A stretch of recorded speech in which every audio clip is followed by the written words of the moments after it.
15 now proudly brings to you the GTS podcast, also the Backlash 2017 review. Kind of threw in something different, so it threw me off a little bit. This is your boy EJ the King. It's your guy J.Fields. And Backlash took place this week in Chicago, Illinois. Home of the RBU crew, Sterl, the Pearl, and It's Miller. We're gonna do the Backlash review. Then we're gonna jump into the Smackdown review. But before we do both of those, J.Fields, you got a match to watch for? Yes. NXT Takeover Chicago. UK Championship champion Tyler Bate versus Pete Dunne. Oh, my brother, testify. Match of the year candidate. Amazing. Like, I've seen that match twice already. I watched it twice in like a 10-hour period. I didn't even waste time. Yeah. Like, I watched it the next morning. I think you probably watched it because I woke up and talked about it. I just had to see it again. I just had to see it again. Like, wow. It's crazy because like NXT always produces these type of matches, and now you got the UK guys too. Mm-hmm. Like NXT is the brand. We're not getting this type of stuff on the main roster. No, sir. We're barely getting these type of matches. I hadn't seen a match that good, that fluid, that not to expect any botches, but everything about that match just fit together beautifully. Like, just a damn good match. Even the near falls, the intensity, the counters, the moves, like it built. It didn't just start out hard hitting. It built. You know, Dunne worked the arm and worked the wrist and everything, and then it kind of picked up its pace. And from the time it picked up the pace, it didn't lose any of the emotion from it. Right. Like, and I was glad to see Pete Dunne win. Like, oh yeah. On the big stage, the Chicago crowd was hot, rocking. Like, they just helped make the match that much more significant. Like, everything about that match, I loved it. One of my favorite matches of this year. Yeah, I was just about to say, I think you was already alluding to the fact that, you know, we haven't seen a match that good, especially on WWE TV in a while. You know, I think the last thing I can relate to, I think we talked about it somewhere, the match that was that good and over-exceeded expectations already was Nakamura versus Zayn last year. Yeah. At Mania weekend. I mean, that match gave me that same type of feeling. I'm watching it and all the hard stiffness and hard hits and high-flying moves. I mean, I didn't even know Tyler Bates can do what he did. I mean, the moonsault, I mean, press, what can he not do? Like, he does everything. He's strong, you know what I'm saying? He's agile. I mean, he got the complete package. And, you know, they also, like I said, also, you know, kind of, you know, plays my mind a lot because, like, man, I enjoy that match, but I would love to see them fight with other guys on the roster, you know, Seth Rollins. I always jump Seth Rollins, but anybody pretty much besides just people UK or cruiserweights, you know, like they usually do. But yeah, that match is crazy, man. Like I said, I didn't watch it live like y'all probably did, but I woke up Sunday morning and immediately knew what I was going to do, and couldn't. I mean, I think the first match was Roderick Strong and it was good. Yeah, that Takeover was good. Yeah, and it kicked off at that. I'm like, okay, and you know, I already saw tweets and posts about the Tyler Bates and Pete Dunne. I'm like, oh man, I can't wait, but I'm gonna watch it as a whole, instead of just watching one match. But yeah, I was completely amazed by that match. I mean, makes me want to see more. I hope they do more with this. Haven't watched the UK tournament yet, have you? Oh yeah, I watched it. What you think? I watched it. It was decent. It wasn't the UK tournament. It wasn't like the pacing of it. It was a little bit different. And I think if that's how they're planning on doing like their format of the show, it may take a little getting used to. It kind of felt like a watered down version of the UK tournament. I did say tournament. I meant UK show though. Yeah, the UK special show that they had. It was good though. The last 2 matches were solid, and the first 2 matches. Well, no, the second match and the last 2 matches were pretty solid. The first match I could have did without. Brian Kendrick and T.J. Perkins went against Rich Swann and Dan Maloney, and that was I liked T.J. Perkins and Brian Kendrick. I kind of liked them tagging up together. They had, it was a pretty good tag team match. Some fun for the crowd, but it had some low points. It had some low points. What was the main event? The main event was Mark Andrews versus Tyler Bate. Okay, and then the semi-main event. Yes, pre-recorded. Okay. And then the co-main event was Trent Seven versus Pete Dunne. Both those matches were solid. Oh yeah, both of those were. Pete Dunne. You had me at Pete. Yeah, Pete Dunne, Trent Seven, Tyler Bate, British strong style. They're the 3 hottest products coming out of the UK.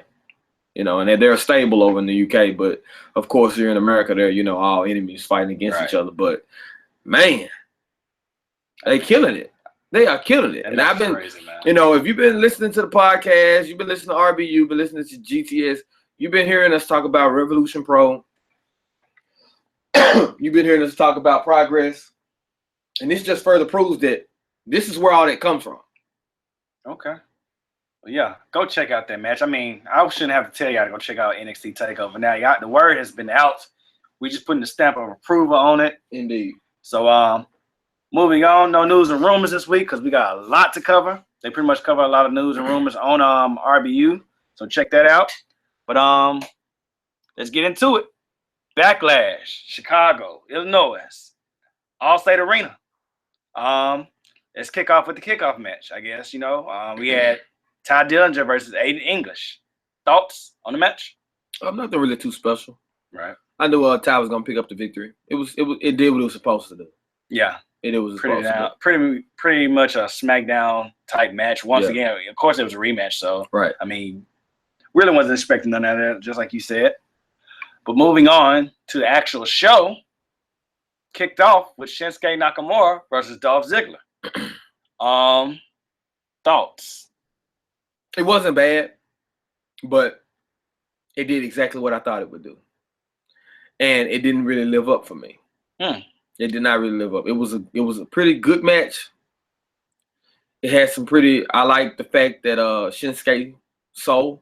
He sold. It wasn't just quick. Come in, hit all his moves, Kinshasa, and then it's over. Like Dolph got some offense in. It got better as the match progressed. Let me say that. The match got better as it went a little bit longer. But starting out, it just kind of it didn't really pull me in. I was a little let down by the match. I'll be honest about it. Okay, well, I felt the opposite. Actually, we actually talked about it Wednesday when we did the podcast. But I was actually a little surprised how good the match was, in my opinion. I enjoyed, not necessarily the story they built up to the match, but I enjoyed, the sequences and the back and forth. Like you said, it made Nakamura look human.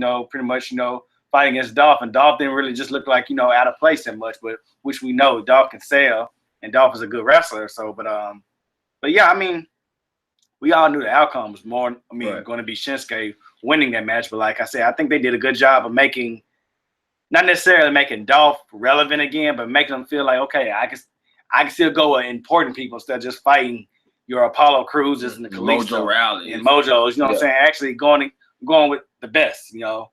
And which will lead later on to SmackDown, because like I said, of course, this is not, we already know the results of what happened later. But yeah, I just, I enjoyed that match. I think, Twan and Tay was over here too as well. Like, we was into it, it had a good little sequence. And, I think, it was good that they kicked off the show with that, what I'm saying? So it wouldn't have to too much, the expectation of other matches that went on after that were good and kind of, it would have fell in a bad place if it was out in the middle of the card. It was definitely good that it went first. I'll say that. Because it was definitely good to get the crowd started early. Okay. And the next match that we had was the tag team match? I believe so. Yeah, the next match was the tag team titles with the Usos versus Breezango. I'm gonna let you kick this off again. This was the most entertaining part of the show for me. I loved it. I loved it. It was entertaining to me. I think the match itself was it was good. It had a little comedy spots. I didn't really see them at first. I really didn't see them going that direction with Breezango. But since that's where they're going, I think it's got the potential to get over. It got over in Chicago, and of course, like we just said a moment ago, it seemed to be pretty over. You know, now that they can kind of continue the storyline with the Usos coming out of Backlash. It looked like they might have won. They might have beat the Usos. Yeah. So it had some near falls. I was invested in the match. I looked into it like it could potentially be like one of the matches of the night. I won't say it's the match of the night, but it was really solid. It was a solid match. And it showed that, number one, Breezango can be a threat to the titles. And the Usos, like always, they're going to hold it down and do their thing. You know what I'm saying? Yeah. It wasn't just it didn't feel like just something they could have just thrown together. It didn't feel like a Smackdown match. It lived up to the pay-per-view selling of it. I'll say that much. You know. I'm going to be honest, like at the very beginning, I really wasn't feeling the mop thing. You know, it was funny. It had its chuckles and laughs. You know, Tay and Twan pretty much enjoyed it, and I saw people online that enjoyed it. But like, I kind of wanted it to be a serious match because I think we was going into it thinking like they give them time. This can be a good competitive match. So I didn't like the fact that the mop thing I got over real quick because it got funny when he started doing rolling around the ring to avoid the splash or whatever. But when he came out dressed like an old lady, I mean, like, okay, it's getting out of hand. I mean, it's not that. I mean, like I said, I think Sterling Miller pointed out that the crowd was eating it up. They loved it out there in Chicago, which I'm not knocking it, but like it just really didn't do nothing to me. I just really wanted to see them put on a competitive match, a serious match. Yeah. And like I said, as the match progressed, it got serious, it got good. I love the sequences. When how they did the No, I think I'm getting that confused with SmackDown last night. But I love like the super kick, the accidental super kick to Jimmy or Jay, whichever one it was, and the little. I think the Usos did like a slinging backbreaker at the same time. That was pretty dope. They put out a couple new moves or whatever, but overall, like I said, it was a good match. So I'm not knocking it out completely, but I could have lived without the little mop gimmick and stuff. At the beginning of the match. So. Yeah, I was glad that this was one of those things that got over. I was glad that Chicago didn't shit on it. Right. You know what I'm saying? And I mean, there ain't many things that Chicago will shit on anyway, because I mean, they're pretty much a live crowd from the beginning of the show to the end of the show, whether it's a Raw, SmackDown, or pay-per-view. But I was just kind of glad to see Breezango get that attention. Yeah. And it not necessarily be negative attention. Right. So. Yeah, that near fall, like I said, that near fall was real close. I'm like, oh, I almost got him. You know what I'm saying? Yeah. So, good match. Moving on to our next match, Sami Zayn versus Baron Corbin. I enjoyed this match. It was good. It was good to see Sami get a meaningful victory. Right. Because he hadn't gotten one on his own. He had been losing since he came to SmackDown. He's lost to everybody, from Jinder Mahal to just everybody. He couldn't beat anybody coming in. So it was good to see him get the victory. And of course, they continued that over to SmackDown as well. But it was a good match. I mean, like, we had seen it before in NXT. They didn't really put out anything new, but it did, in my opinion, show how much better NXT Baron Corbin, how much better SmackDown Baron Corbin is versus NXT Baron Corbin. Like, he's a much better version of himself on the main roster, on the SmackDown brand, than he was when he was in NXT. Right. Same here. I mean, we enjoyed the match. Good back and forth. Like I said, pretty much what we already expected, what we already seen, like you already said. And, it was a decent placement of a match in the card and position it was in. You know what I'm saying? It did what it's supposed to do. It didn't lack anything. Made Baron Corbin still be who he is. And Sami, like you said, Sami got a credible win on the pay-per-view. I mean, and then, like I said, push them forward. And hopefully they got good things going in Sami's direction. Right.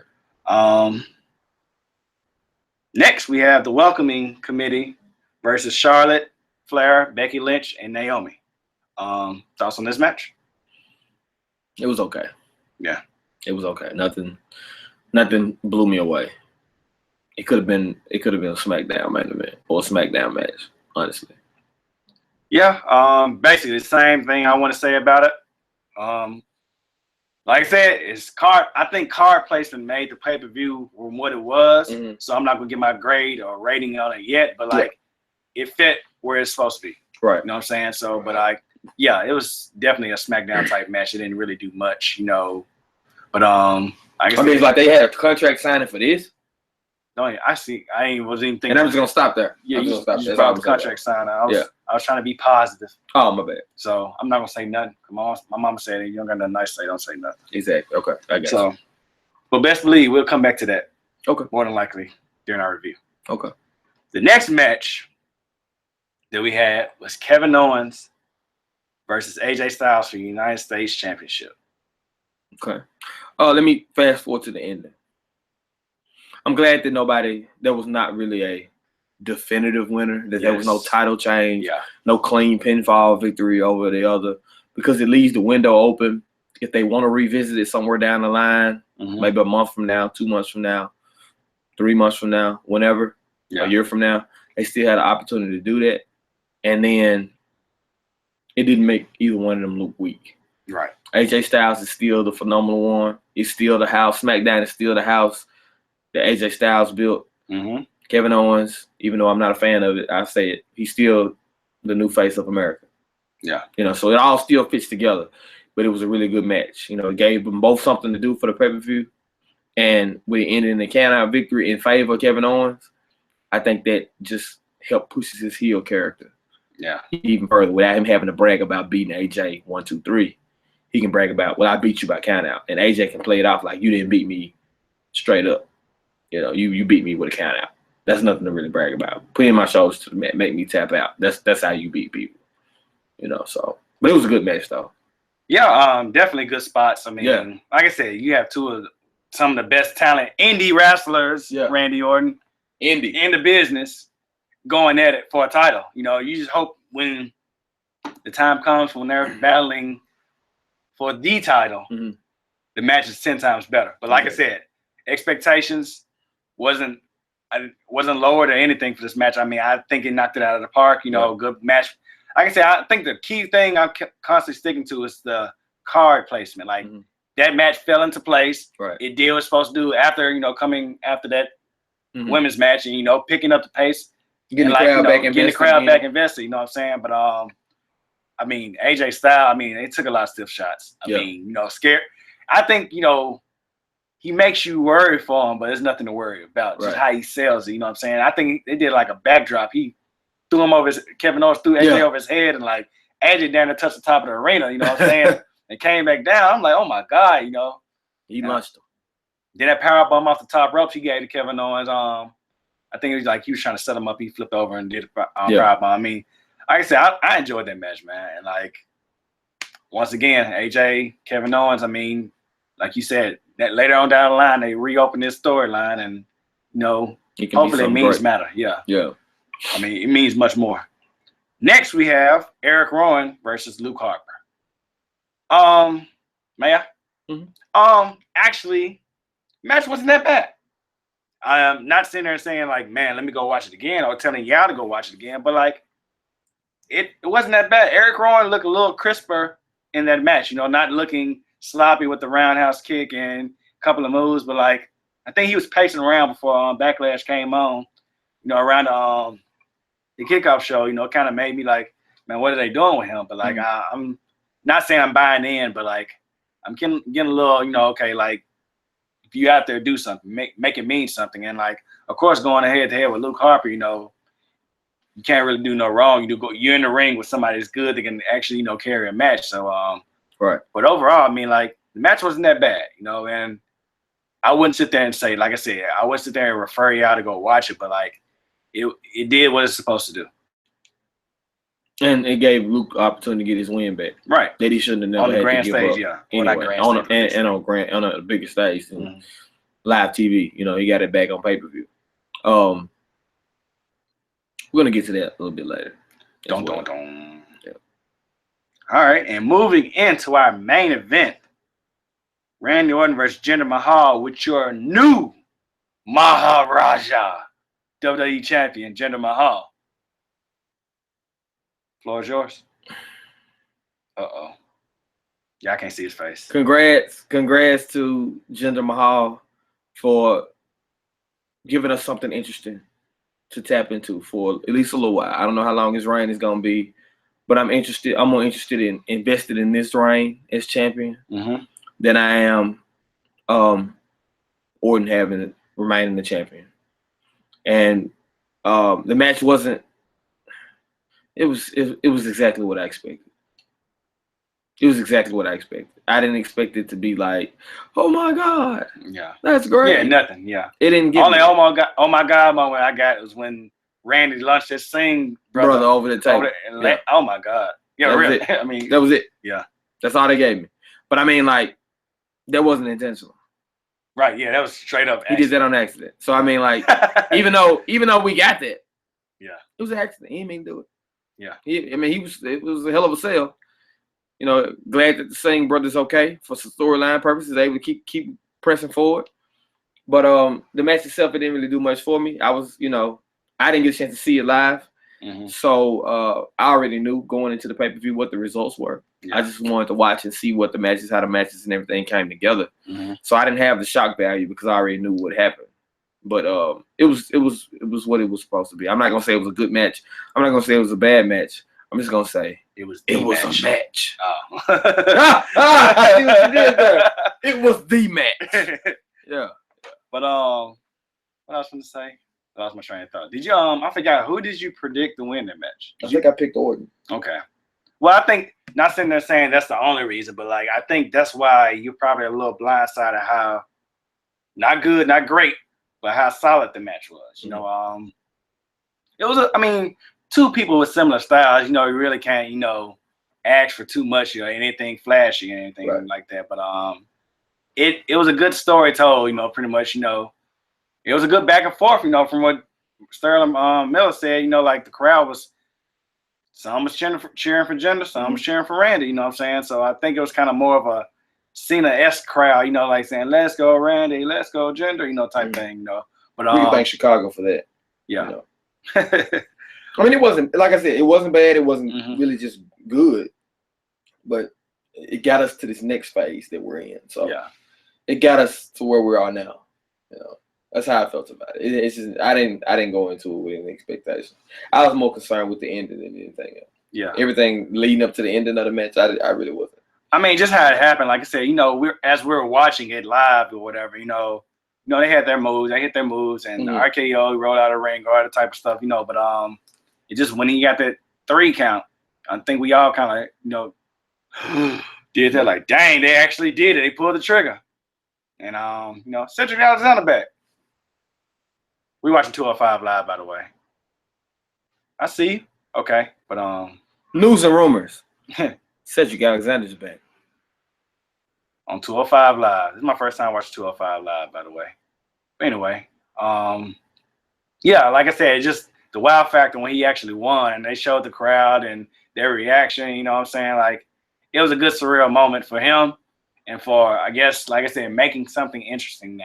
Like, he's way more interesting as a champion than Randy Orton, which we know at Money in the Bank he would get his rematch.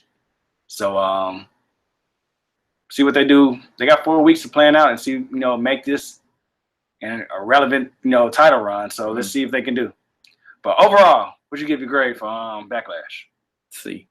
I'm gonna give it a B-. I mean, I really enjoyed the show. I mean, like, the only part I enjoyed is that my dog wasn't here with me watching, Yeah, man. I couldn't be here. But yeah, I mean, we enjoyed it, we was, conversation spiked about it, and everything. But it was a good solid pay-per-view. Better than Payback. Oh, well, yeah. Yeah. Who's this guy he fighting? I'm sorry, we're just giving y'all 205 live coverage. I've never seen this guy before. Yeah, I haven't either. Like a bald-headed, light-skinned Mayweather. But anyway, moving on to Smackdown Live. You here? Yeah. Okay, yeah. I'm still here. Moving on to Smackdown Live, J.Fields, would you like to run down the card? I will.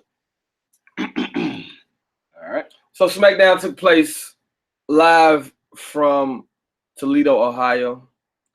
The show kicked off with Jinder Mahal pulling into the arena, escorted by a fleet of police motorcycles, led in by a black SUV that the Singh brothers were riding in, and then Jinder was in a limo.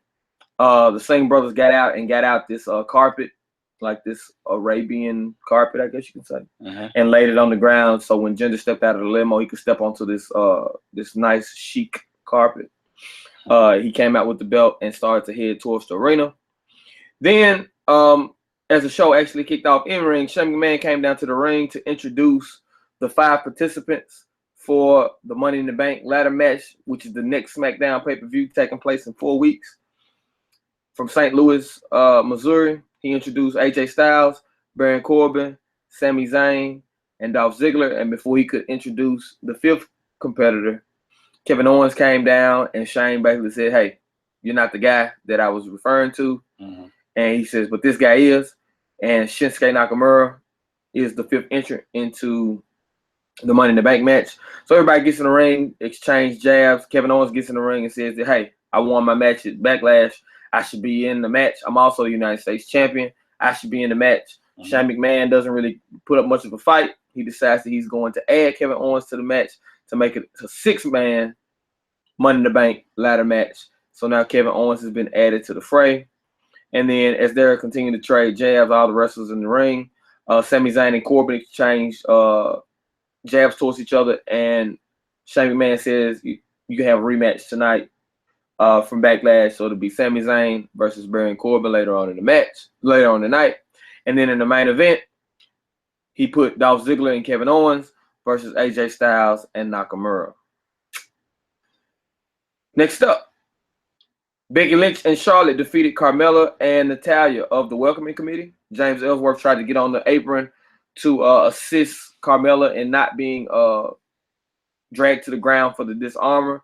And Naomi jumped on the apron and kicked Ellsworth's arm to allow Becky Lynch the opportunity to lock in the disarm on Carmella, which allowed her to tap out. And Becky, Charlotte, and Naomi celebrated as Natalya, Carmella, and Tamina and Ellsworth retreated up the ramp. Following that, Sami Zayn defeated Baron Corbin in a very quick match. If you blink, you missed it. They had one little quick tie-up, and then Baron Corbin got caught in the schoolboy pin, and the match was over. 1, 2, 3, it's over. Sami Zayn beat Corbin clean. I literally turned my TV off in the living room and went to the bedroom. And when I turned the TV on, Sami Zayn had his hand raised. So I was confused as hell. Right. It was that fast. That fast. He couldn't even change rooms, people. So post-match, Baron Corbin attacks Sami Zayn in Baron Corbin fashion. And he beats him all around the ringside area. And then he pins his head to the top of the barricade and begins to hit him with stiff forearm shots over and over again. If you remember the last time you saw Jack Swagger on WWE TV, he did the same thing to Jack Swagger. Pinned his head on the barricade and proceeds to just beat him over and over again with forearms. That's what he did to Sami Zayn. And then they loaded him up on a stretcher, loaded him into the ambulance, and off he went to the local medical facility. He stretched out of the building on a gurney. Following that, we had our Punjabi celebration with our new WWE champion, the Maharaja, Jinder Mahal, along with the Singh brothers. It was very colorful, very I guess you could say it was like a tribute to his Indian culture, to his Punjabi culture. He had the Punjabi dancers come down basically to introduce him. They're playing the Indian style music, and they came down to the ring. And Jinder Mahal basically cut a very similar promo to the one he's been cutting all along. Only this time he gets a chance to rub in their face that he is actually the WWE champion, and that he planned to be that for a long time. And then he had Pyro go off as he stood on the ropes holding the title, and that was that. Then, I left something out. Early in the night, Breezango went into Shane McMahon's office, basically turning in their badge to let them know they're no longer with a fashion files, to let Shane McMahon know that they're no longer the resident gumshoes. And Shane says, well, no, hey, you guys prove that you all can hang. So tonight I'm going to put you in singles competition. Tyler Breeze, you're going to fight Jey Uso. And Fandango, you're going to fight Jimmy Uso in one-on-one competition. So they're excited. They decide they're going to, continue to be the fashion police, and they take all their stuff back out of Shane's office and leave like a water gun there. The water gun thing is going to come into play here in a moment. So, next up, Tyler Breeze defeats Jey Uso after Fandango gets on the ring apron and squirts a water gun at him to distract him, allowing Tyler Breeze to get the quick roll-up. Then Jimmy jumps in the ring and says, I immediately want this match. Let's go on and get our match, Fandango, since you had the nerve to play this game. So Tyler Breeze goes through the box that he brought to ringside with all their stuff, and he puts on the wig, imitating the granny again, which allows Jimmy to be distracted. And Fandango gets a quick roll-up on Jimmy Uso. And then Breezango gets on the mic and says that they want to start tag team title rematch because they just beat them. And the Usos say, you know what? You can get it right now. Referee goes and gets on the headphones, and they tell him that he can have a match. So they call the match, tag team title match, impromptu rematch from Backlash. Breezango versus the Usos, in which we saw the Usos win the match after Fandango hit the flying leg drop on Jey. Jimmy jumped off the other top rope and hit the Uso splash on Fandango for 1, 2, 3.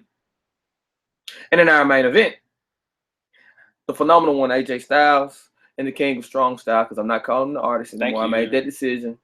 It's an executive decision. Yeah. The King of Strong Style, Shinsuke Nakamura, defeated Dolph Ziggler and U.S. champion Kevin Owens in our main event after Nakamura hit a Kinshasa on Kevin Owens, U.S. champion. And then AJ and Nakamura celebrated in the ring. AJ sat on the ropes as Nakamura did all of his stuff.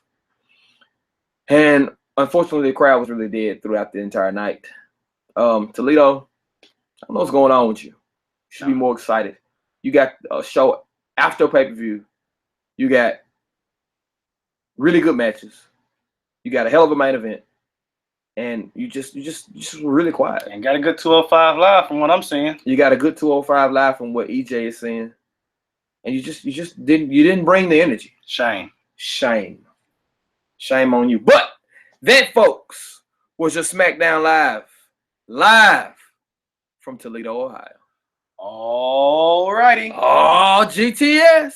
It's time for our Smack Up, Smackdowner, and Smack in the Face. Kicks off with me this week. And my Smack Up was Uso versus Breezango.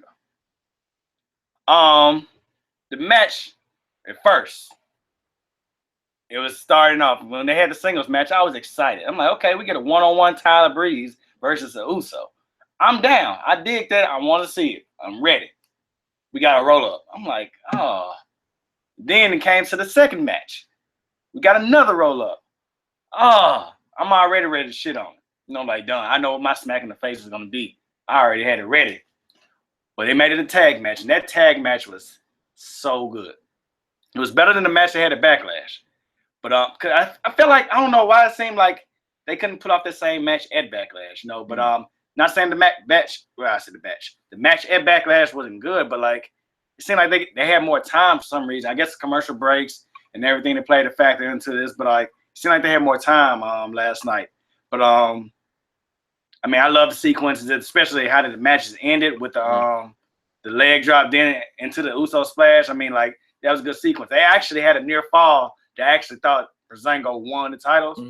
I could have sworn the ref hand hit that mat on 3, but it didn't. Right. But I mean, that match was great, man. And like it's something else I could have went with my Smack Up, but I just wanted to give kudos to them and give them an acknowledgement and that that nod that they put on a hell of a match. And like I said, you can probably look at it and see that this storyline is still going on. So hopefully we get the singles match that we want, get the Tyler Breeze that we want. Because like I said, I forgot to bring this up. Fandango stepped it up at Backlash as well. I mean, I think he did like a suicide, like over the ropes dive or whatever. Yeah. And I was pretty dope. I never seen him do that before.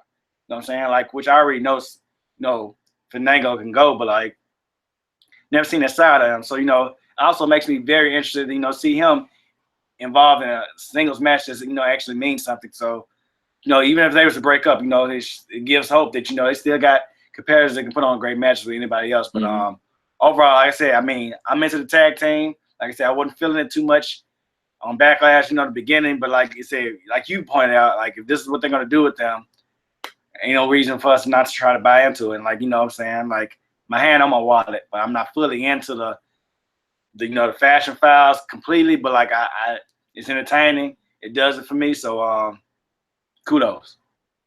Any thoughts? Definitely. This was actually my near fall, so I'll go on and give that now.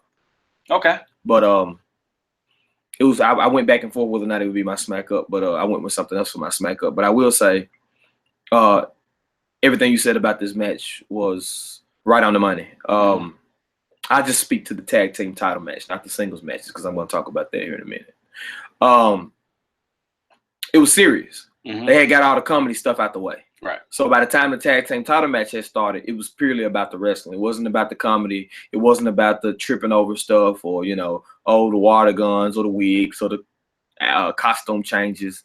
It wasn't about any of that. It was literally about them trying to become tag team champions. And I enjoyed it. The Usos were, extremely aggressive in the beginning because they had just lost 2 falls back to back to them, and they had got caught off guard. So they came into the tag team title match, really trying to like beat the hell out of them. And I think that worked. I think the whole segment itself worked, even though there were 2 roll-ups involved.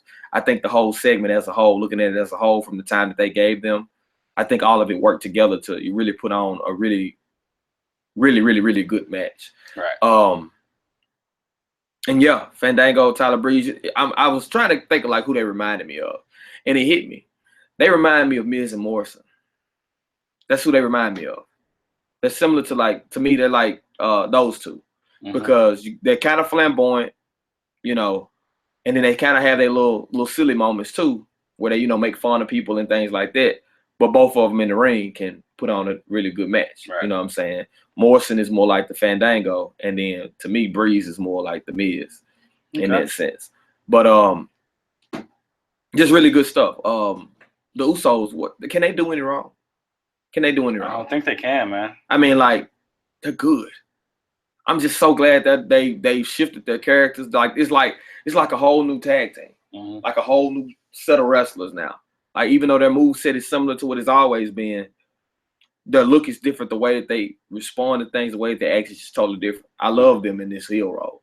Yeah, one of my outside of the Revival, probably one of my favorite tag teams right now. And the Revival's gone, so. But hint, they may be back pretty soon. So. I know we got a couple months, hopefully. Yeah. From what I read, he's healing pretty well. The jaw is opening up. Yeah. So he's able to he's be back on solid food soon enough. No more eating out of straw. Yeah. But clearly that was your smack up. So J.Fields, what was your smack up this week? My smack up this week was the main event. The main event. AJ Styles, Shinsuke Nakamura, Kevin Owens, and Dolph Ziggler. Every now and then they'll put Dolph Ziggler in a position to where like, man, you want to believe in him. Like you want to give him a shot.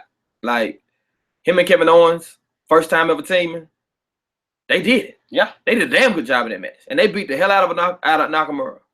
Yeah. Like, I mean, like Nakamura got his ass whooped that entire match. Yeah, I 2 commercial breaks. Yeah, and I mean like he sold. Nakamura was selling. I don't remember Nakamura selling like that since he's been in WWE. I mean, like outside of the match with Joe. Because Joe's aggressive like that. But I didn't really think, like, I guess maybe I didn't appreciate it because it was Samoa Joe and he's supposed to whoop your ass. But like the fact that he's selling like he is for Kevin Owens, the fact that he's selling like he is for Dolph Ziggler, it just stood out more, I guess you can say. Because, like Joe is a dominant person, you know what I'm saying? And even in the matches with Bobby Roode, because Bobby Roode's offense is not high impact. He don't hit drop kicks and fly off the ropes often. You know what I'm saying? He's kind of more based on the ground. So he wasn't hitting like big moves like that. Maybe a clothesline, spine buster. But I really appreciated Nakamura's ability to sell in this match.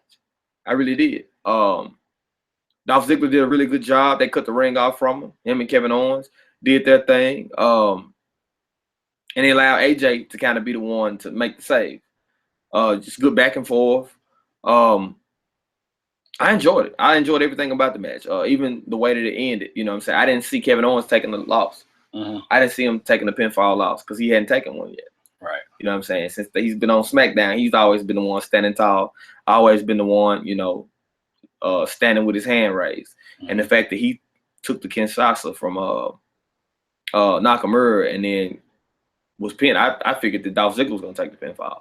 Right. So it was refreshing to see that that the closing sequence involved Owens and Nakamura, and even the sequence leading up to that when everybody was hitting like that big move, the Pele, and then we got the super kick from Dolph Ziggler on AJ. Like everybody was kind of hitting the big move to bring it to a close, and then Nakamura was able to hit his move. So I mean, I liked it. I liked it. It was good. I just wish they would have had this match, maybe 3-4 weeks ago instead of making us wait for his SmackDown debut. Yeah, it was his official SmackDown. Yeah, it was his first match on TV. So I mean, like, I'm cool with it. I was cool with it. What you think? Same thing. I mean, it was clearly that was going to be my smack up, but I just want, like I said, I wanted to give the nod. But yeah, I mean, I was kind of a little upset, like we pointed out about the crowd, but like the moment of that opening promo, that when AJ got in Nakamura's face, the crowd didn't appreciate that at all. You got to jump all over that. I mean, I damn would jump the rail if I was ringside for that. I mean, like that rose me out of my seat here at the house. You know what I'm saying? But that's besides the point right now. But like, just to have them team up. I mean, that's the first time I can't recall seeing Nakamura tag team with anybody since he's been in NXT. I can't remember. No. You know what I'm saying? Not on NXT TV, no. So it's just like, as far as that, having seen him tag up with somebody, I was interested in that once they announced the match, you know what I'm saying? And like, it looked good, you know what I'm saying? I think we alluded to a while back, like pairing up these tag teams, then let the team break up later on down the road and build a storyline, in that type of atmosphere or whatever. But like, I mean, just even with Kevin Owens and Dolph Ziggler, I mean, they looked good as a team, it worked, and I kind of, I was a little interested at the end too. It's at the very end when they got in each other's face, when AJ was still on top ropes, Nakamura doing this little, tunneling and everything he used to do. I was like, man, I know they're not going to pull a trigger right now, let AJ jump on him and do something crazy, you know what I'm saying? But like, they didn't. They just gave their respective nod, and show faded away. But overall, like I said, that was a great main event. That was a great way to end the show and left me feeling pretty good at the end of the night. Right. So. I mean, since we don't have a choice, since they're going to be around each other. Yeah. I mean, I have to like it. Yeah. I didn't really want it yet. Yeah, I agree. I didn't want it yet. But I wanted to, like they're going to do it. And especially if they was to do it, like I said, I wanted it to be a bigger deal. Like if they would have did that next week in Atlanta, you know what I'm saying? Crowd would have ate that up because that's AJ's hometown, number one. But like I think people have been more familiar too. Like these folks went at it, a year ago, in New Japan. Like this is a big deal having them face to face. I think it'll be a bigger deal at Money in the Bank once. Maybe they have this stare down and they're in a good crowd, in St. Louis possibly. St. Louis is pretty. They're not rockers. They're not known to be rockers, but they're Midwest. You might have some Chicago people make their drive, or Milwaukee people make their drive. We might make it. We might make it. Fingers crossed. Fingers crossed. Fingers crossed. All right. We got time. Yeah. Okay. But it's that time. We've been pretty positive today. Yeah. I can say that. But it's time. So EJ, what was your SmackDown of this week? Bear with me. I'm gonna do something a little different. But my SmackDowner this week, bear with me, was Mojo Rawley. Okay. I know you're asking, how, EJ? He wasn't even on the show. Exactly. And my reason being is the fact that to Punjabi, whatever you want to call it, celebration for our new SmackDown WWE champion was on SmackDown last night. Yet, the Andre the Giant Battle Royal winner wasn't. And the reason I'm saying this is because, like I said, we plaster this and say it week after week. He beat Jinder Mahal WrestleMania night and the following SmackDown. But yet, Jinder Mahal is your WWE champion. And I know for a fact WWE couldn't go into this thinking, oh, we can give Jinder a L at WrestleMania. Don't worry, we're going to put the title on a month. They didn't know that. This is a quick call I felt they made recently. Say, hey, this Indian tour coming out. Ticket sales are not that good right now. Or, not that many people interested. Mm-hmm. What could we do to spice things up? How about we put the belt on Jinder Mahal? Oh my God. I'm sorry. Senton off the top rope through the table on Brian Kendrick by what's his name? Akira Tozawa. Yeah. Anyway, back to the subject matter.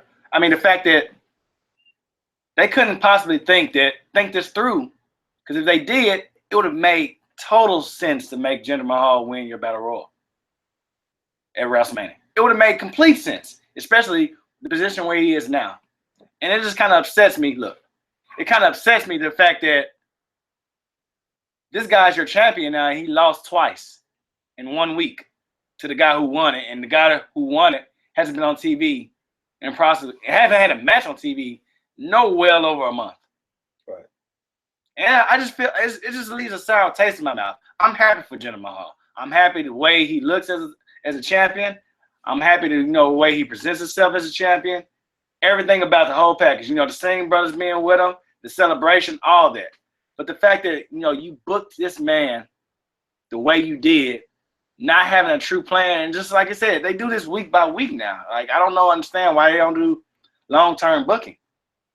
Because like I said, if he would have won at WrestleMania, we'd have been scratching our head like, out of all the people in their match, you picked Jinder Mahal, but if we saw what it's leading up to, it would have made sense, and people would have jumped on that Jinder Mahal train probably a little sooner than it was, besides the fact of who had the championship, which is Randy Orton. That's just my point. Like I said, I just, as I was watching that, it just made me feel like, I mean, that was just, it cheated us, like, completely. They screwed the shit up out of the viewers and the fans with that. I mean, I just didn't like the fact. Mojo Rawley is irrelevant as hell right now. I mean, not irrelevant. I take that back. Not relevant. Irrelevant. Irrelevant. I had the word right. You just gave me that look like I said something wrong. No, I was paying attention because I'm waiting. But I mean, it's like I said, that whole thing just brought me down. Like I said, it wasn't a smack in the face. It's just like, I love the title run, but like, dude, where's Mojo? I'm not saying that I want Mojo, but like, make this make sense. But that was my Smackdown. I know, like I said, it had nothing really to do with Mojo being on the show because he wasn't. It has everything to do with it. Yeah. It has everything to do with it. Because now you just brought me down. I didn't think about that. Your SmackDown has brought me down. Because I don't really want Mojo on my TV.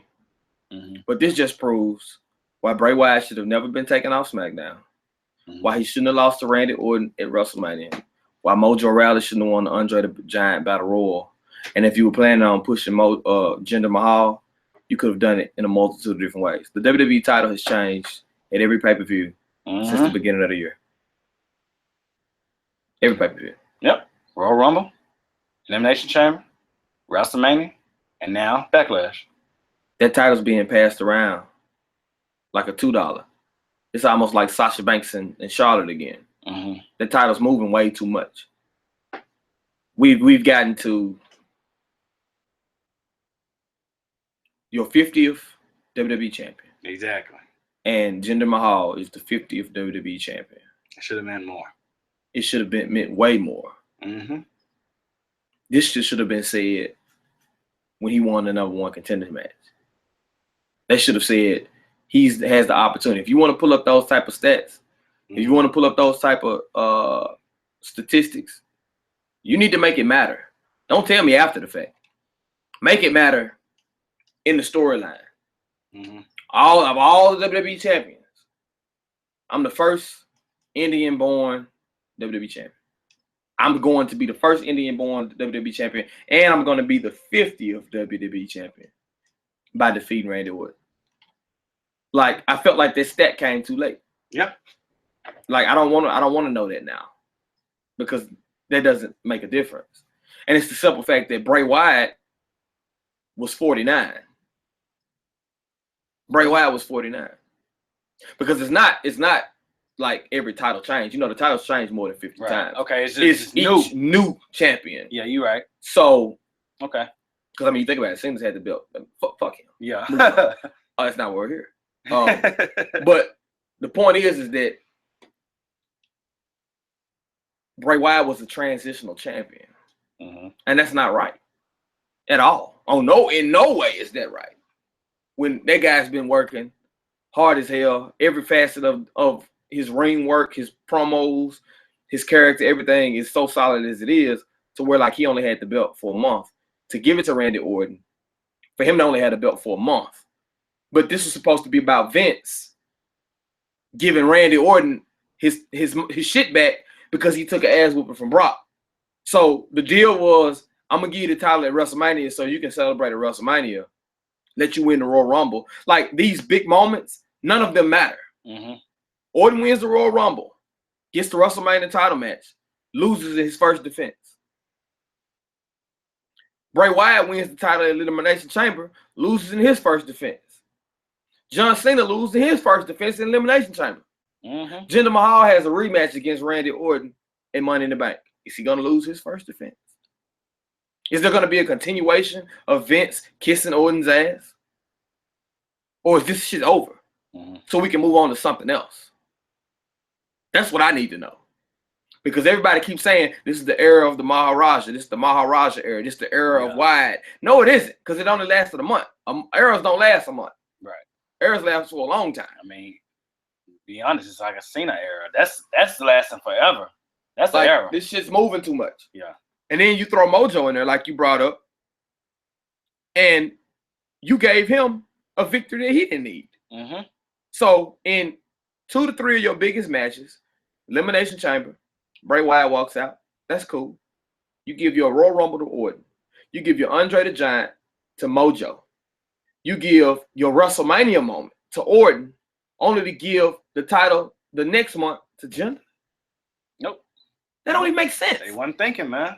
This was not planned out. No. And I fully 100% agree with you. And I'm going to pause there. I'll let it die there. Okay. Well, even though it did bring you down, that wasn't your SmackDown of this week. It brought me down now. But last night. What was your SmackDown of last night? My SmackDown of last night, and I alluded to this on the iHeart Wrestling page, is the fact that I had to sit through 3. Oh. Count them. 3. 1, 2, 3. Schoolboy roll-up pins on the same damn show.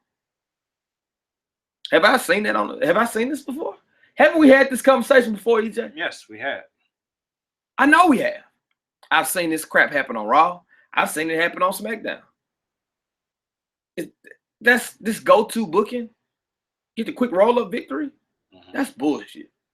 Now, I understand the whole thing with the Usos and Breezango. I'm not going to shit on that too much because the overall saved it. Yeah. But to have Baron Corbin 2 nights back-to-back come out and take these losses to Sami Zayn, while I'm glad Sami's winning, but then he gets his ass beat again.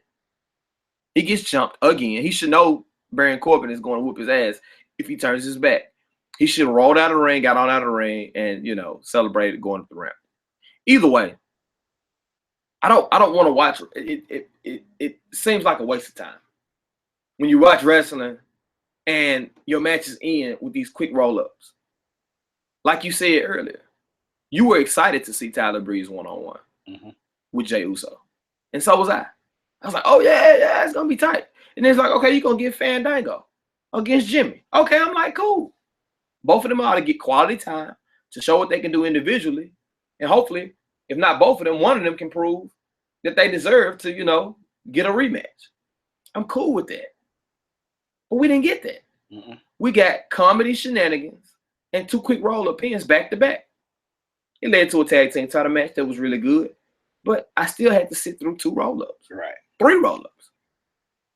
And I mean, it wasn't like it was that much wrestling on the card. Mm-mm. Your main event was really good. And the other tag match 4 matches, 3 of them was roll-ups. The only other match that wasn't a roll-up was the girls' match. Right. But that wasn't a really good match. So in terms of wrestling, I only got 2 matches in the 2-hour period that I can say, man, that was pretty good matches. But I had to sit through 3 roll-ups and a semi-okay girls match. That's not what I wanted. Nope. There's so many, I think there are other ways they should book in other ways. I'm not going to sit here and try to book it right now. I just know that there's other ways. So for the sake of there being other ways, I'm going to say, book it. Book what? The other ways, damn it. Book the other ways. Book differently. Just try something else. I don't want it that way. I agree. Roll-ups? I mean, it's very disturbing. Like, especially when your expectations for a certain match, like we pointed out twice or numerous times that Tyler Breeze versus a Uso. Sign me up. Yeah. End of the roll-up. I mean, I wish you could have seen the disappointment in my face when it happened. But I was pissed. And I mean, I'm not going to even everybody knows how much of a fan of indie wrestling I am. Mm-hmm. But I don't get this shit anywhere else. Right. And that's the reason why I speak as highly as I do of independent wrestling. Mm-hmm. Because I don't have to sit through that. If I sit down tonight and watch the new Progress show that was just loaded up like a day or so ago, mm-hmm. If I sit down and watch that tonight, I think it's like 2 hours and 40 minutes. I'm not going to see a roll-up. That will not be from the top of the card to the bottom of the card, your opening card to your closing card, and everything in between. There will not be a roll-up. And if there is, the match prior to it is going to be so damn good that you'll be okay with it. Like I said, it's damn near a finisher in WWE now, man.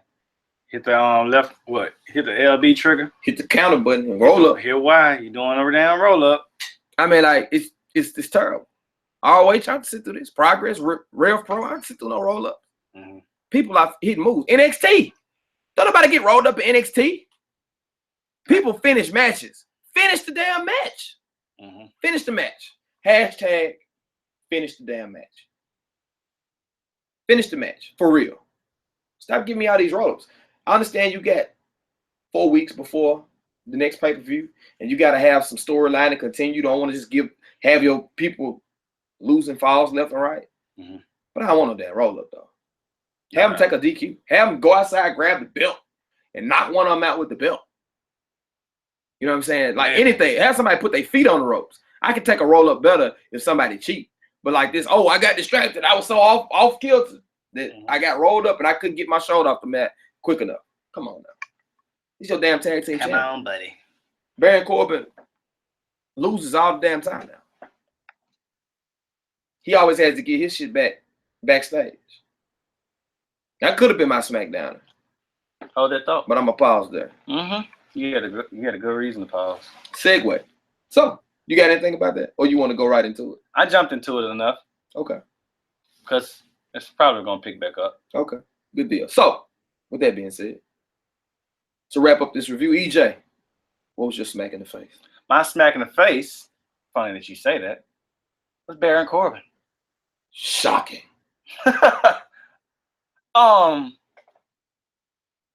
You know how much we developed a liking, a fandom of Baron Corbin lately. And, giving him his dues as far as being a big man and being relevant and having important matches, after getting called over to SmackDown. But I'm not going to say a little. I'm over all this jumping people from behind shit and beating people up after the match. I mean, I've been over there for a minute, but it's getting out of hand now. I think every feud he's in, he's always jumping somebody from the back. I understand maybe Aleister Black versus Kurt Hawkins. We watching NXT now. But I understand that's probably part of his gimmick right now. But the fact that every feud he's been in, he's jumping somebody from the back. The same thing, same time. During an interview or after a match. I just need to see something different from him. It's because like I said, I've been invested. It's just like right now it's kind of losing its thing. He's having these still important matches, but the fact that he keeps losing by roll-ups and being shocked and taking out his anger all the time, I mean, this does nothing for his character, in my opinion. It does nothing for me. It doesn't make me feel like every time I see somebody backstage with a microphone now, I'm like, here come Baron. You know what I'm saying? Here he comes. And I never get disappointed. It always happens.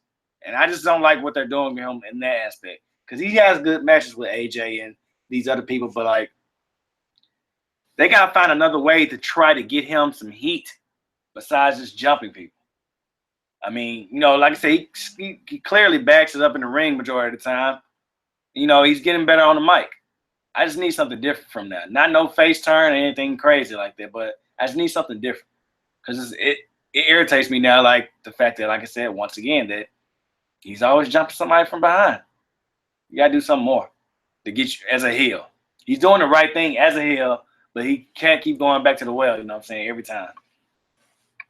Any thoughts on that? Yes. Okay. I would like to start off first by saying thank you, EJ. Thank you for this smack in the face. All right. Because I didn't know if I'd ever get the opportunity to talk about this. All right. So, Baron Corbin has become Bray Wyatt 2.0. Uh-oh. 2.0. It's the exact same damn thing. Mm-hmm. And that sucks for Baron Corbin. And that sucks again because we got another wrestler. We're a fan of another guy that just can't seem to get any victories. But we like him. Mm-hmm. What I won't do is I won't find myself in the same situation that I am with Bray Wyatt right now, where I want to cheer for him and I hope that he wins and I hope everything works out for him. And then it doesn't, then I'm pissed and I'm mad. I'm like, fuck everything. Mm-hmm. So I'm just going to stay on the outside of this Baron Corbin thing. I like him from afar. Mm-hmm. If they get it right with him, great. But I won't be nearly as crushed and hurt and ripped to shreds if he doesn't get the opportunities, if he doesn't get the spotlight, if he doesn't get the championship, if he doesn't get a meaningful run, if he doesn't beat some meaningful people. I won't be nearly as upset as I am about Bray Wyatt. Why? Because I've done this before. And the bad part about it is why? And the bad part about it is that unfortunately for Corbin, he's not as good as Bray in the ring, and he's not as good as Bray on the mic. Hell no. So if that's all you're doing with him, the ones of us that support him are gonna turn on him anyway. Mm-hmm. It's a matter of fact. It's gonna happen. Now, if you're really invested in him, you got JBL on commentary saying he's gonna be the next world champion. That he's got the look, he's got the size, he's got this, he's got that. But yet and still, he never wins matches that mean anything. Mm-hmm. There has to be somebody in the back that you can feed him. There has to be some way other than him leaving his opponent laying after the match that can sell him as a threat. And with that leads me into my smack in the face. So, J.Fields. Yes, sir. I'll ask a question. What was your smack in the face from SmackDown Live? My smack in the face this week was no Luke Harper in the Money in the Bank ladder match. Interesting. Yeah, I completely forgot about that. Now, Kevin Owens has a title that he could be defending in a singular program with anybody on the roster. Mm-hmm. Nakamura just made his debut. Neither one of them should be in this match. And this is one of those times where I feel like WWE is going for star power rather than going for what makes good damn sense. Right. You're trying to give me this big old match, I guess you can say, to compete with the big old match that we got happening in Raw at Extreme Rules for the #1 contendership to see who's going to fight Brock. You got all these heavy duty players all in one match. And I'm just kind of growing tired of these multiple man matches. Now, the Money in the Bank is different. Right. But I'm growing tired of these #1 contender matches where you throw all the girls, all the guys in one match to determine who the #1 contender is going to be. They do this for every damn title. So you're not going to book none of the championships differently. Nope. Every title. NXT, William Regal don't throw 82 men in a match. Nope. To figure out who's going to be the next contender.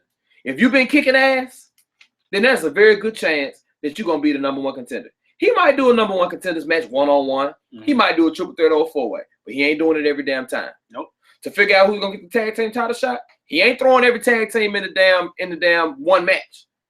He put 2 tag teams against each other. Whoever come out, that's who get the match. The other tag team have to sit on the sideline. I mean, it's okay sometimes, but to decide a #1 contender every month for every title, cruiserweight title, 5-man match, 4-man match, triple threat match, Intercontinental title, triple threat match, 4-man match, WWE title, 4-man match, 5-man match. Smackdown Women's Championship, 5-girl match, 6-pack challenge.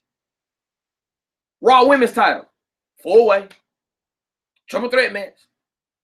Like, I could keep going. Mm-hmm. Why can't we do something else? Like, there are so many other ways. Create something new.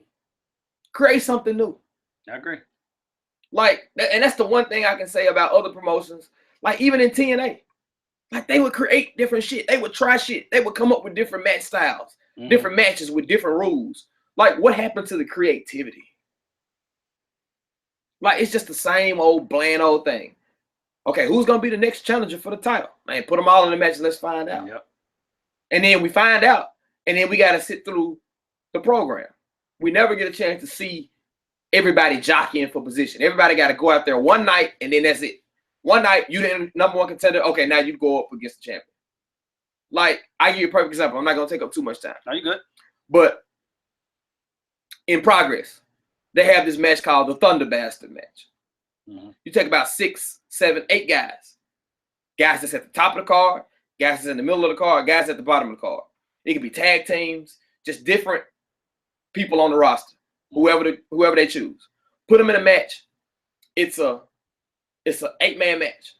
You got 8 wrestlers in the ring at all at one time. Not all in one time. They come down in intervals, at different intervals, like maybe 2-minute, 3-minute intervals or whatever like that. Somebody get eliminated, somebody else come down. One of the last ones they had, I might miss some people. You had Zach Gibson, Nathan Cruz in the match. You had the guy named Sebastian in the match. You had Travis Banks, who I'm really high on. TK Cooper. You had all of British Strong. We had British Strong Style of Tyler Bate and Tyler Bate and Trey Seven in the match. To see who's gonna go against Pete Dunne. You had Mark Andrews in the match. You had all these wrestlers, like 8 to 10 people in one match, and it was like just crazy. If you pin them, they out. If they submit, they out. Anybody can pin anybody. Anybody can fight anybody. So you got people teaming up to try to get the pinfall. You got one referee. He doing all the pinfalls and submissions. Somebody get knocked outside the ring. They fighting outside the ring. Okay, cool. Your tag team partner in the ring with you. Okay, let's double up. Let's eliminate some people. Mark Andrews won the match. Mm-hmm. He was the Thunder Bastard this past year. He went on to fight Pete Dunne. Different style match. Something creative. I was entertained as hell with that match. Yeah. Because you had people that you wouldn't expect to win, people that you want to win, people that are friends with the champion, all in the same match to see who's gonna get the title shot. And it wasn't a 4-way, mm-hmm. or it wasn't a 5-way. If you're gonna put them all in there, put them in there and give them some type of stipulation. Make it no DQ, where they're actually using weapons. I don't want to see beat the clock. I don't want to see a 5-way every month with the same people, no less. The same people. We've already seen a 6-pack challenge to crown the first SmackDown Women's Champion. Mm-hmm. Why do I have to sit through a 5-way, fatal 5-way with the same damn people? The only difference is this time Tamina in the match and Charlotte in the match. No place. We've seen it already. Now, to my smack in the face, Luke Harper. He should be in the match because he needs a storyline. What are you going to do with Luke Harper? Where the hell is Ty Dillinger? Why can't he be on SmackDown? This dude's been SmackDown like 3 weeks in a row. 3 weeks in a row, he hasn't been on TV. Talking about Ty Dillinger? Yeah. No. He's on the kickoff. Yeah, you're right. He's on the kickoff. He hadn't been on SmackDown in like 2 weeks. Because I've been waiting for him to be on there. Give the man a match. Right. Let these people do something meaningful. Don't just throw them in a match to fill out your card. Mm-hmm. Everybody needs something to do. If you can give, and this is different, but if you can give a storyline to Gold and Truth, then surely you can find something for Luke Harper to do. I'm gonna pause there. I may get back in here. I may reach my hand out That's again. Cool. But come on, what you got? I mean, it's just like you said, something different. You know, as far as like I mean, even when that match they announced that participants for the Money in the Bank. I mean, it's 2 people definitely where I said they shouldn't be there, and mine's a little different from yours. But I also said Kevin Owens, and I also said AJ Styles. Mm-hmm. no reason for them to be in that match. Right. I understand, like you said, the star power, but no reason for them to be in that match. They already have a storyline. They already have a title, in the mix right now. So the fact that they're having that match now is not going to be, U.S. title's not going to be defended in 4 weeks.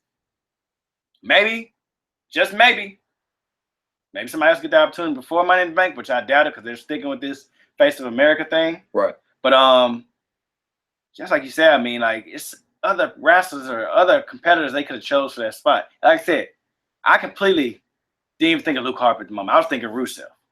Yes. Rusev could have been available for that spot. But see how they start stuff and then they drop it? Yeah.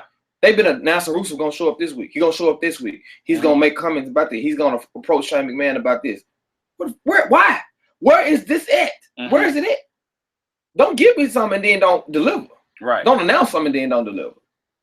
But yeah, it's just like, even as far as the women, it's just like you said, it's just like their go-to is number one contender.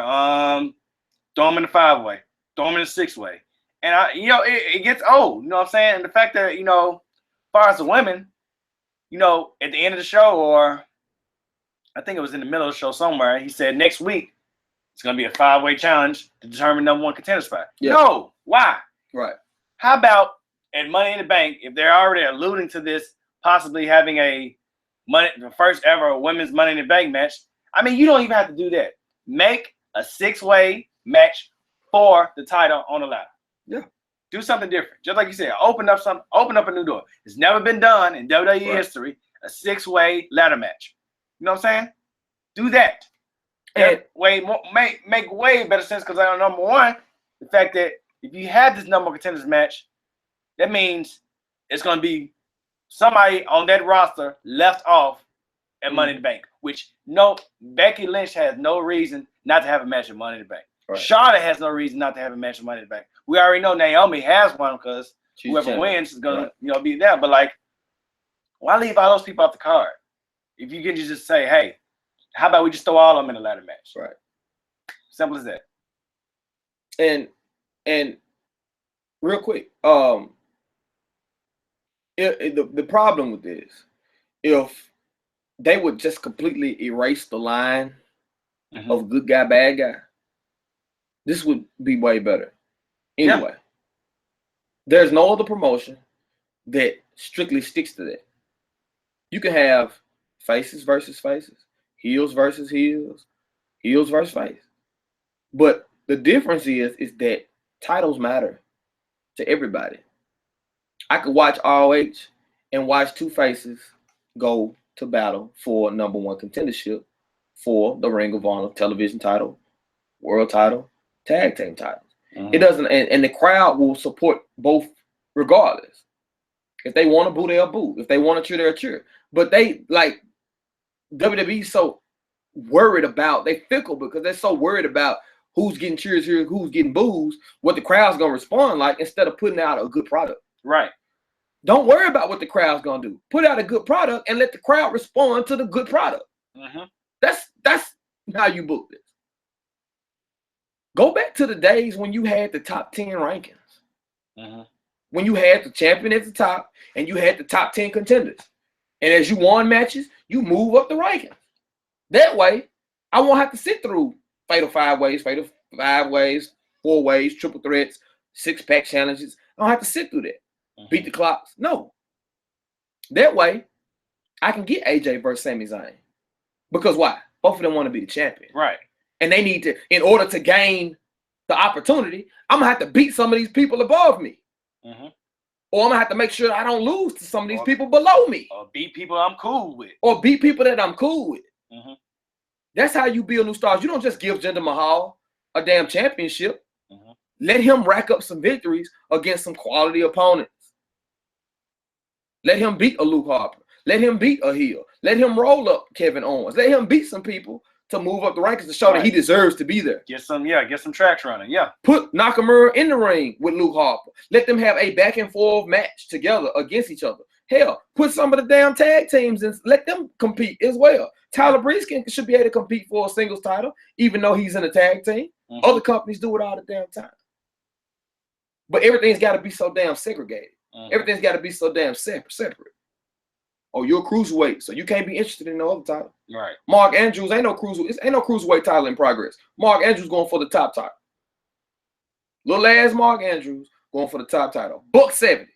Me and Mark Andrews weigh the same damn thing. He going for the world heavyweight title in progress. Mm-hmm. Has been the champion before. Will Ospreay can go for the damn title, the main title. He's not just have to be limited to just being a cruiserweight. Jay Briscoe, the Briscoe brothers in ROH. Mm-hmm. He been a 2-time Ring of Honor world heavyweight champion. How, Sway? How? How? Because somebody in booking realized that Jay Briscoe is pretty damn over. Let's give him a shot at the damn tag team. I mean, that's what the point is. It comes from Raw and SmackDown. Like, listen to your fans. They tell you week after week what we want. But you say, no, we're going to force this down your throat. That guy's busy doing that, so that's why we're not going this direction. Right. It makes no sense at all why they do it like that. And like I said, prime example of this, us running to that, is Roman Reigns. I mean, when they was announcing people involved in that match, they clearly, before they even, like, the crowd already knew what Kurt Angle was going to say, and they immediately started booing. Yeah. Like, stop doing that. Like, not just him. I'm not just going to point him out as always the obvious, but, like, use other people. Yeah. Stop just using the obvious. Yeah, give somebody the opportunity. I remember a time when Kofi Kingston used to be in an Elimination Chamber match. Yeah. Things like that. Kalisto. No, not Kalisto. Carlito.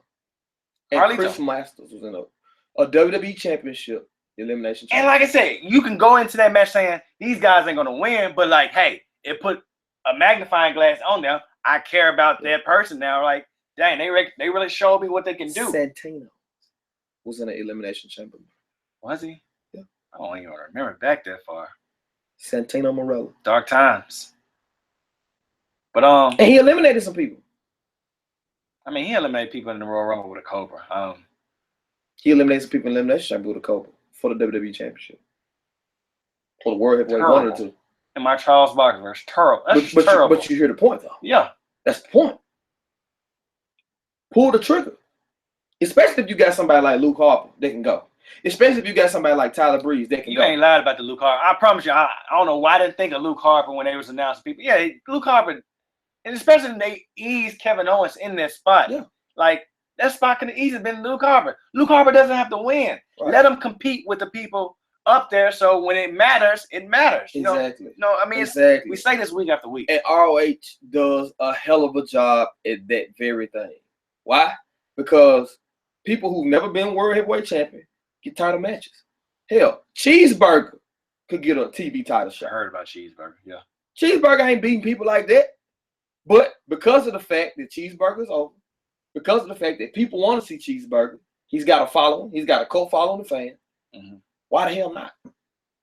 Main event, Silas Young for the Ring of Honor World Heavyweight title. Why? Because Silas Young is a damn good worker.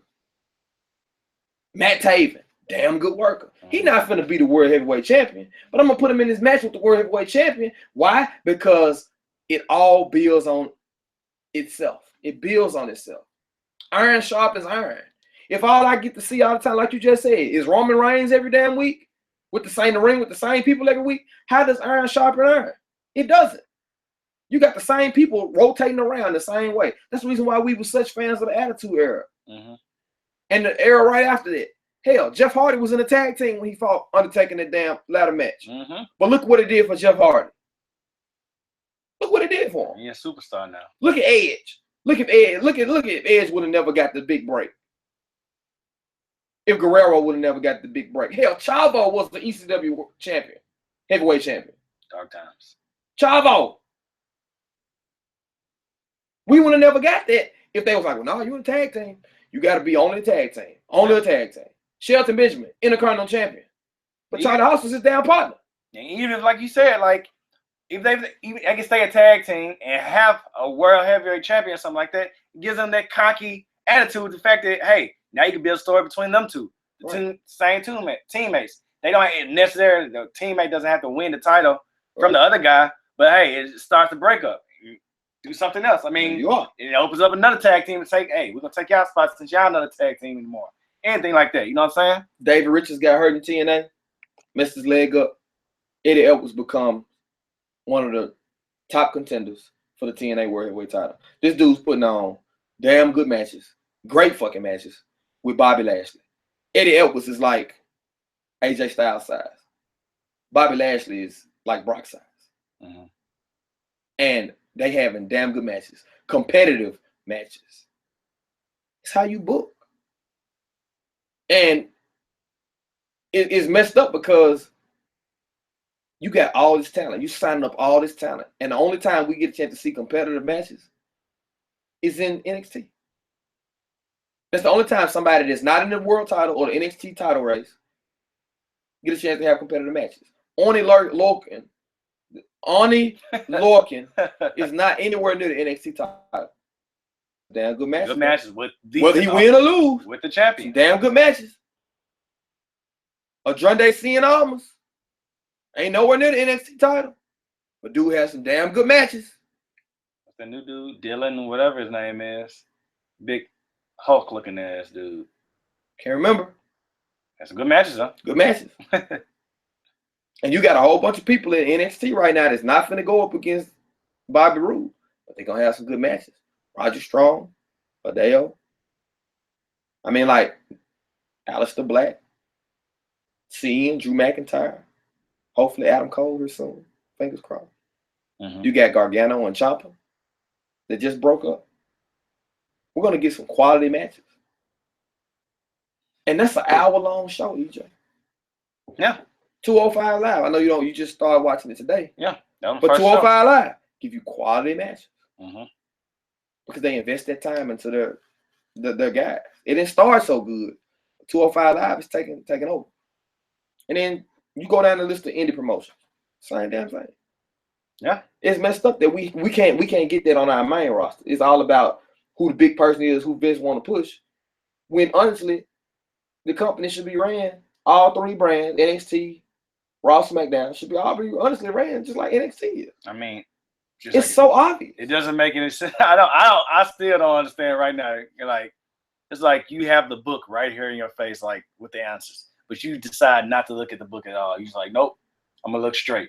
NXT is the book. Yeah. When does Raw or SmackDown get the type of crowd reactions that NXT does after WrestleMania? And then it's dead for the rest of the year.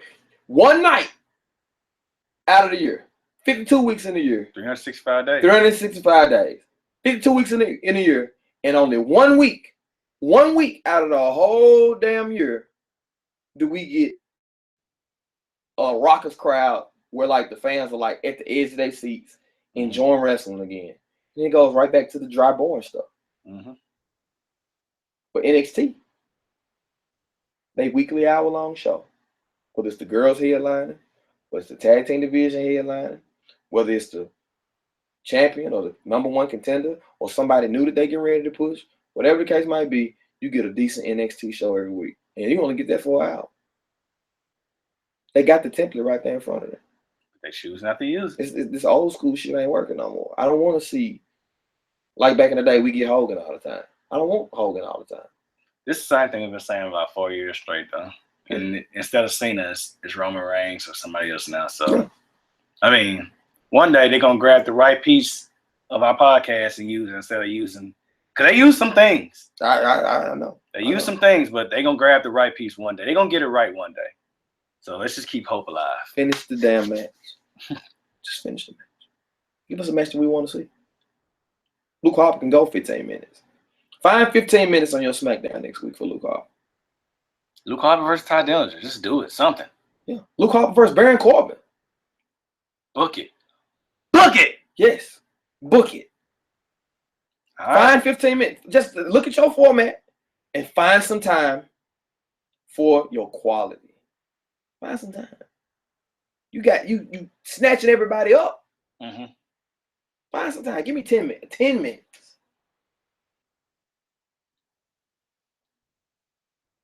That's all? That's all. That would do it for our review of SmackDown Live and Backlash. Quick hits to these near falls. Let's get into these near falls. I got a near fall. It is a potential smack downer or a potential smack in the face. Unless you want to go with your... Go ahead. You have Potential smack up? I don't know. I'm looking over the my potential SmackDowner is Carmella. She has lost a fan. I don't like her in ring work at all. I don't know what's going on. It can be possibly. I don't know, because NXT she wasn't this bad. Like now it's just straight up just screaming, and the way I think, you know how certain wrestlers take moves, it's annoys to show you. Yeah. Cena's taking the steps, bumps, and shit like that. It annoys the hell out of me how every she takes. Bump that Cena takes annoys me. Just for the record. Yeah, but it annoys the hell out of me how she takes Naomi's kicks. Have you ever looked at that shit? That shit looks so.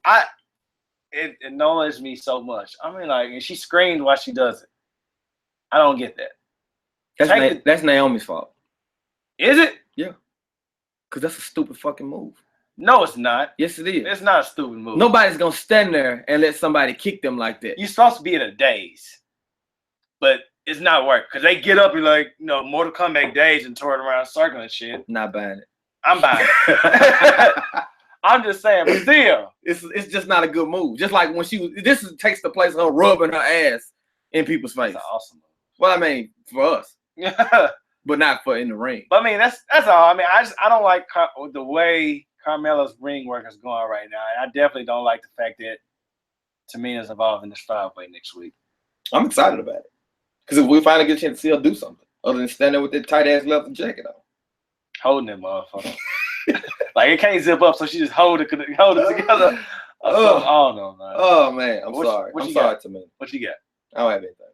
Nothing? Nope. Okay. Well, if you don't have nothing, we completely didn't spend enough time on this. It's not gonna be a long GTW because we already going on an hour and a half, which was pretty much normal now. It was expected. We had 2 shows to talk about.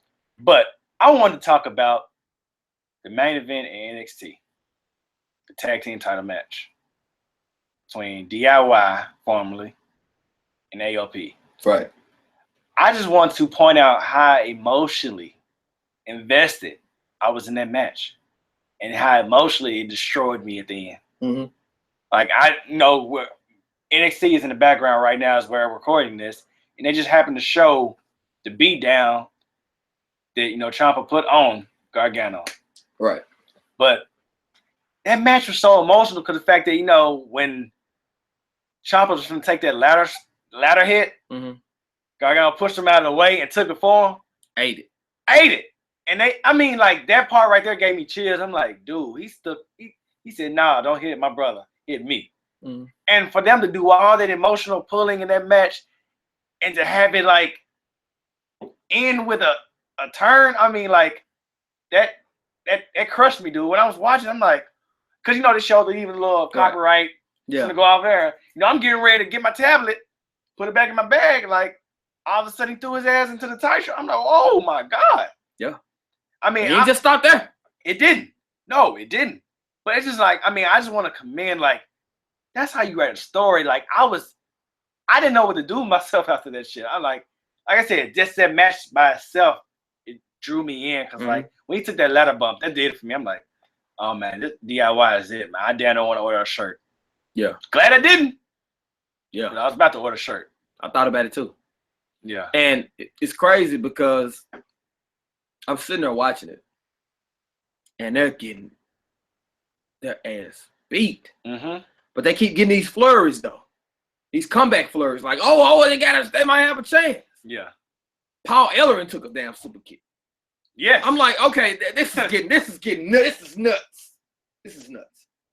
And I'm just like, everything that could have happened in that match.